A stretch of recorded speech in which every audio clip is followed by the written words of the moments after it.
미얀마에서 3살 아들을 키우던 23세 여성 피앙 응가이돈. 가족을 부양해야 했던 응가이돈은 돈을 벌기 위해 2015년 5월 미얀마에서 싱가포르로 향했고요. 경찰관인 케빈 첼밤과 가이아티리 무루가얀 부부의 집에 가사 도우미로 취직했습니다. 아, 불안해. 그런데 그녀가 일을 시작한 지 1년이 조금 지난 2016년 7월 응가이돈이 사망하는 충격적인 사건이 발생했습니다. 부검 결과 응가이돈의 몸에서 31개의 흉터와 47개의 외상을 발견. 강도가 들었나요? 이게 너무 잔혹한데. 너무 안타깝네요. 어린 나이에 저렇게. 수많은 타살 의혹의 수사를 시작한 경찰. 그리고 다행히 집안 곳곳에 설치돼 있던 CCTV 안에 사건의 진실이 담겨 있었습니다. 응가이돈을 살해한 사람의 정체는 바로 그녀를 가사 도우미로 고용한 집주인 무루가얀이었습니다. CCTV에는 집주인이 응가이돈을 무참히 살해하는 현장을 포함해 응가이돈이 사망하기 전 35일 동안 계속해서 그녀를 학대하는 집주인의 만행이 고스란히 남아 있었습니다. 아니, 경찰가 죽이던데? 그래, 집주인이. 경찰이라면서. 사실 집주인 무루가야는 응가이돈이 가사 도우미로 일하기 시작한 지 얼마 되지 않아서부터 행동이 굼뜨고 비위생적이며 너무 많이 먹는다며 폭력을 휘두르기 시작. 게다가 야, 너 허튼 짓 할 생각하지 마. 그리고 화장실 갈 때도 문 열어놓고 샤워할 때도 열어둬. 그리고요, 찬물을 끼얹거나 뜨거운 다리미를 던져 화상을 입히는 등 가학적인 폭행을 일삼았습니다. 고문한 거네, 인간. 살인 미수 아닙니까? 왜 저러는 거예요, 도대체? 집주인의 모진 학대와 폭력 속에서도 고향의 가족들을 생각하며 꿋꿋하게 버틴 응가이돈. 하지만 그녀는 2016년 7월 무루가얀과 무루가얀의 어머니에게 몇 시간에 걸쳐 폭행을 당하다 결국 24살의 젊은 나이에 숨을 거두고 말았습니다. 그리고 가사 도우미로 일하는 내내 식사조차 제대로 하지 못했던 응가이돈은 사망 당시 몸무게가 24kg에 불과했다고 합니다. 24살 어엿한 성인이었는데 말이죠. 이건 뭐 학대를 얼마나 했으면. 근데 저렇게 학대를 당하고 힘들고 당장이라도 뛰쳐나가고 싶은 생각이 들 때도 가족 생각이 있었을 거예요. 조금만 참자, 조금만 참자. 이 사건에 싱가포르 검찰은 이토록 사악하고 완전히 비인간적인 방식으로 사람을 대한 극악무도한 사건이라고 대분노. 무루가얀에게 과실치사 등 28가지 혐의로 종신형을 구형했지만요. 그녀의 변호인단은 무루가얀이 당시 우울증을 앓고 있었고 그만해, 우울증 좀. 강박성 인격장애 진단을 받았다고 주장하며 가명을 요청했다고 합니다. 정당에 고용한 본인의 가사 도우미고 이 직업을 가진 사람입니다. 노예가 아니거든요. 지금이 어떤 중세시대, 뭐 고대시대도 아닙니다. 정신 차려야 돼요, 이거. 진짜. 정신이 돌아올까도 참 의문이네요. 2008년 프랑스. 우울증과 불안, 발작 증세로 힘든 시간을 보내던 13살 소녀 줄리. 어느 날 줄리는 발작 증세로 병원에 이송되는 과정에서 친절한 소방관 아저씨 피에르를 만나게 됩니다. 오늘 하루는 어땠니? 힘든 일 있음 나한테 말해. 줄리, 너한테 내가 있잖아. 아무 걱정 마. 줄리에게 자주 연락해서 안부를 물으며 그녀를 살뜰히 보살폈습니다. 여기까지만 하면 안 돼요? 그런데 나오면 안 됩니다. 와. 그런데 에이, 진짜. 끝까지 친절한 키다리 아저씨로 남았으면 좋았겠지만요. 이 상냥한 소방관 피에르는 곧 악마로 돌변했습니다. 줄리, 널 이해할 수 있는 사람은 오직 나뿐이야. 그러니 이 아저씨가 시키는 대로 해야지. 피에르는 다정한 척 줄리를 걱정하는 척 메시지를 보냈지만 실상은 줄리가 자신을 의지하고 복종하도록 심리를 지배하는 이른바 가스라이팅을 해왔던 겁니다. 그리고 자신을 따르는 줄리에게 나체 사진을 요구한 것도 모자라 줄리의 어머니가 집을 비운 사이 성폭행. 와. 이게 타인을 도와야 되는 직업이잖아요, 소방관이. 근데 그 사람들이 이렇게 자신들의 성적 도구로 아이를 이용했다는 게 받아들여지지가 않네요. 결국 줄리는 2010년 엄마에게 사실을 고백. 피에르와 악마들은 경찰의 조사를 받게 됐습니다. 그런데 정말 뻔뻔하게도 아니, 우린 합의하에 이루어진 정상적인 관계였다고요. 그리고 더 분노할 사실은 20명 중 17명은 기소조차 되지 않았고요. 단 3명만이 기소. 그리고 법원은 8년간의 수사 끝에 2019년 7월 그들에게 강간죄 대신 형량이 훨씬 낮은 15세 미만 청소년과 합의하에 관계를 가진 죄를 적용했습니다. 이 말도 안 되는 판결이 내려진 이유, 프랑스 헌법상 강간죄를 적용하려면 미성년자라도 강요 혹은 폭력적인 강압이 있었다는 증명을 할 필요가 있는데요. 하지만 줄리의 경우 이를 입증하지 못했다고 합니다. 아니 피해자가 이걸 입증해야 되는 게 어떻게 입증을 해 그걸? 더 짜증나요. 그 좀 보호받아도 지금 시원살팔이 뭘 입증을 하러 어떻게 다녀 지금 어디를. 책임까지 돌렸어. 그리고 사실 여기서 충격받은 게 뭐 이런 형량 뭐 이런 것보다도 조사를 8년을 왜 해요? 그러니까 질질 끈 거지 질질. 근데 난 그 17명은 왜 아예 그냥 벗어난 거잖아요. 지금 기소 안 됐다며요. 악마들의 뻔뻔한 범죄 행각과 불합리한 법으로 인해 프랑스 내에서는요. 최근에도 20명 전원이 강간죄로 기소되길 촉구하는 시위를 벌이며 미성년자 성폭력 처벌 강화에 대한 사회적 관심에 불을 붙였습니다. 아 마음이 오늘 굉장히 무겁네요. 네.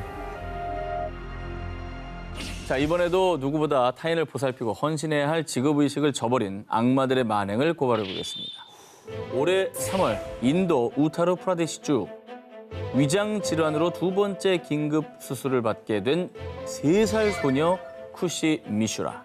그런데 의사는요, 갑자기 수술을 중단했습니다. 아니 긴급한 상황이라 손 놓으면 안 되는 거 아니에요? 그렇죠. 아니면 이미 늦어. 이미 늦은 것이냐. 이게 저희 전 재산이에요. 어떻게든 모자란 수술비를 마련할 테니 제발 시간을 좀 주세요. 아니, 뭐라는 거야. 아, 수술비 없으면 수술 못 해. 쿠시의 아버지에 따르면요, 어려운 형편에 가진 농지를 전부 팔아서 전 재산인 20만 루피, 한화로 약 312만 원을 마련했는데요. 병원비는 50만 루피, 780만 원에는 턱없이 부족한 금액이었습니다. 병원 측은 수술비가 모자란다는 이유로 수술 부위를 제대로 봉합하지도 않은 채 퇴원을 시켰습니다. 살인인데 이게 살인이잖아. 거기 열려 있으면 다 기름 들어가고 더 안 좋아지잖아요.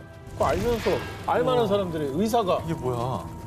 자, 제대로 된 수술을 받지 못하고 퇴원한 쿠 씨는 다른 병원을 전전했지만 결국 숨을 거두고 말았습니다.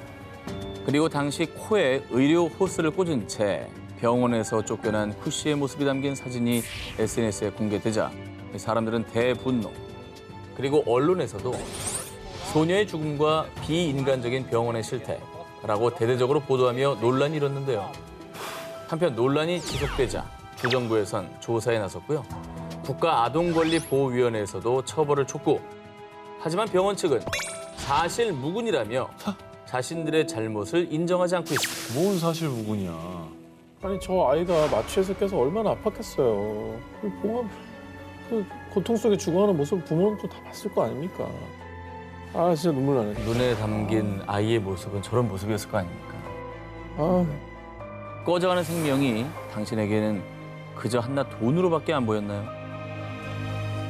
지난 3월 미국 캘리포니아주 중부 법원에서 40대 남성 알리 엘메젠에게 징역 212년이 선고됐습니다. 와, 212년이요? 네. 이 정도면은 뭐 흉악범? 흉악범. 연쇄살인범 뭐 이런 거 아니야? 사건의 발단은 2015년으로 거슬러 올라갑니다. 스라에 세 아이를 둔 아빠 엘메제는 막내를 캠프에 보내고 당시 8살, 13살이었던 아들 2명과 아내와 함께 차를 타고 이동 중이었습니다. 그런데 아, 여보 우리 아이들 좀 살려줘요. 엘메젠 가족이 탑승한 차가 바다에 빠지는 사고가 발생. 당시 엘메젠과 아내는 가까스로 목숨을 건졌지만요. 카시트에 묶여있던 두 아들은 안타깝게도 사망하고 말았습니다. 그런데 알고 보니 이것은 아빠 엘메젠의 계획적인 자작극. 엘메젠이 일부러 사고를 일으켜 이 자폐증을 앓고 있던 두 아들을 살해한 것입니다.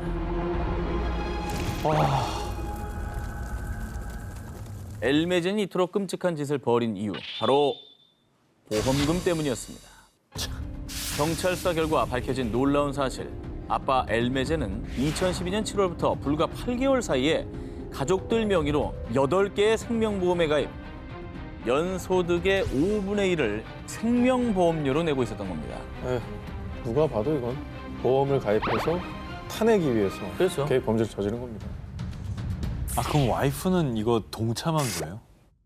아내는 남편 엘메젠의 끔찍한 계획을 일치 몰랐습니다. 사실 엘메젠은 사고 당일 아내도 아이들과 함께 죽을 것이라 예상했는데요. 계획과 달리 아내가 생존하자 이번에 또 다른 범죄를 계획했습니다. 엘메젠은 보험금을 독식하기 위해 아내의 신분을 도용하고 아내 명의의 수표는 자신의 개인 계좌로 이체, 보험금 26만 달러, 한화 약 3억 원을 가로챘습니다. 그러니까 와이프까지 다 죽이고 내가 다 받겠다 이런 생각을 하는 나 혼자 계획한 거니까. 진짜 사이코패스다. 정말 악마. 이건 사이코패스. 정말 기막힌 건 엘메진이 친아들을 죽여서 가로챈 돈으로 사들인 게 부동산과 보트였다는 사실입니다. 자, 그런데 말입니다. 이후에 체포된 엘메진은요. 아니 제일 후회되는 건 경찰에 잡혔다는 거예요. 처벌의 의미가 없네요. 아무 의미가 없죠. 남겨진 아들이 너무 불쌍해. 앞으로 정말 어떻게 살아?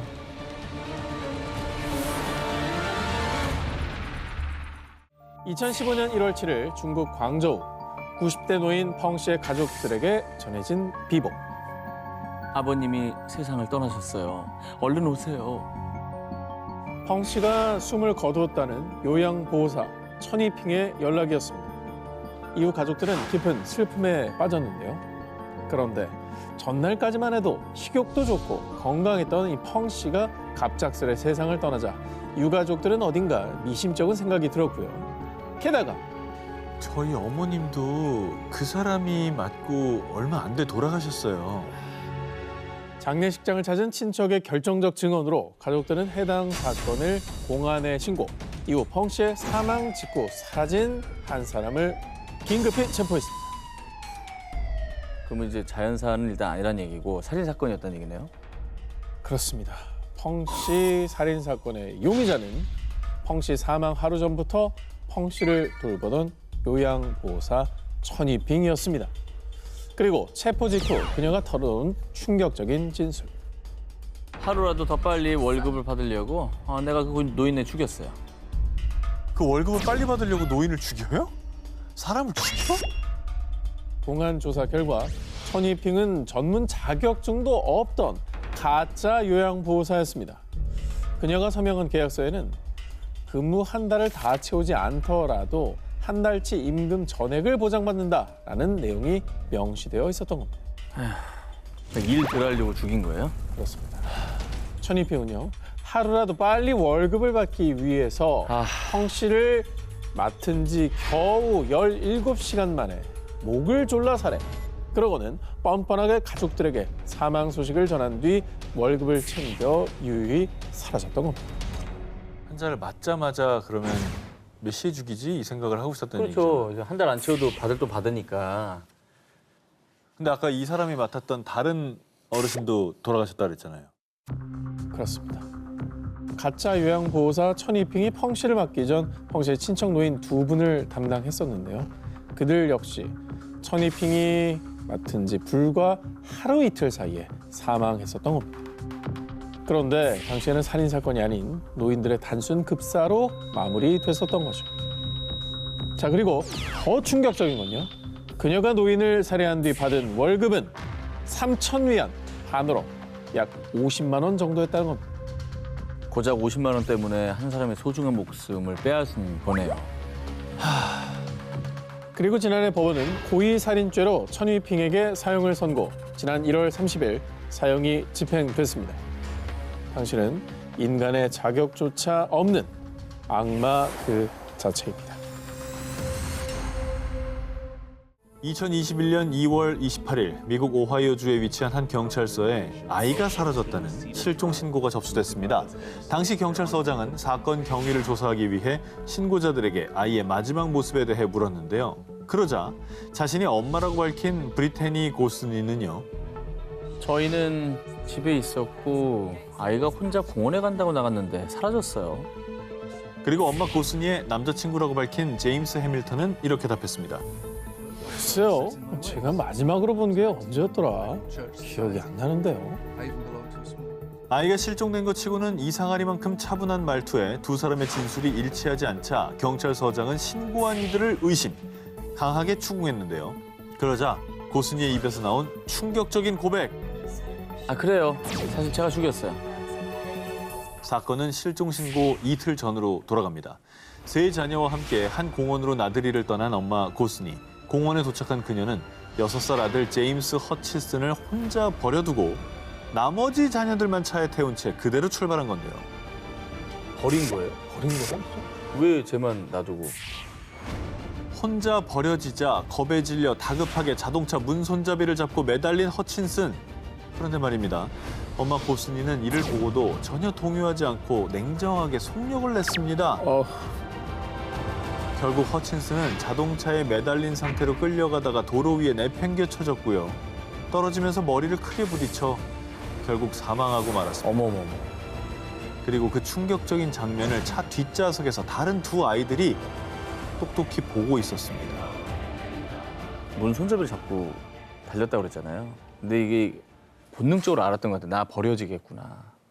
그래서 간절하게 잡았던 게 아닌가. 그렇게 매달린 아이를 또 달고 달린 거 아닙니까? 도로 위에 쓰러진 허친슨을 보고도 외면하고 사라졌던 고스니는 30분 뒤 다시 공원으로 돌아왔습니다. 사망한 아들의 흔적을 없애기 위해서요. 다음 날 새벽 남자친구인 해밀턴과 함께 아들 허친슨의 시신을 강에 유기했습니다. 그리고는 그날 아침 아무 일도 없었다는 듯 뻔뻔하게 실종 신고를 한 건데요. 너무 충격적이네. 유기까지 하고 실종 신고를 태연히 한다. 야, 이거는 뭐 부모 자격을 떠나서 인간이길 포기한 사람이다. 인간 자격이 없는 거죠. 아니 근데 아들을 왜 죽인 겁니까? 아들을 죽인 잔혹한 엄마 고스니. 하지만 그녀는요. 남자친구가 애들을 버리라고 시켰다고요. 남자친구가 시켜서 한 짓이라고 주장. 게다가 나머지 두 자녀도 유기할 계획이었다고 하는데요. 이런 끔찍한 짓을 저지르고도 후회하지 않는다는 태도로 일관. 결국 고스니는 살인, 과실치사, 사체 유기, 증거 조작 등의 혐의로 구금된 상태라고 합니다. 남은 두 자녀들 역시 충격이 이만저만이 아닐 것 같습니다. 정상적인 사고를 못 할 것 같아요. 차 안에서 엄마인 고스니의 범행을 고스란히 모두 지켜봐야 했던 두 자녀는 현재 보호시설에서 심리치료와 보살핌을 받고 있다고 하고요. 경찰은 고스니가 허친슨의 시신을 버렸다고 진술한 강을 샅샅이 수색했으나 안타깝게도 아직까지 허친슨의 시신을 찾지 못했다고 합니다.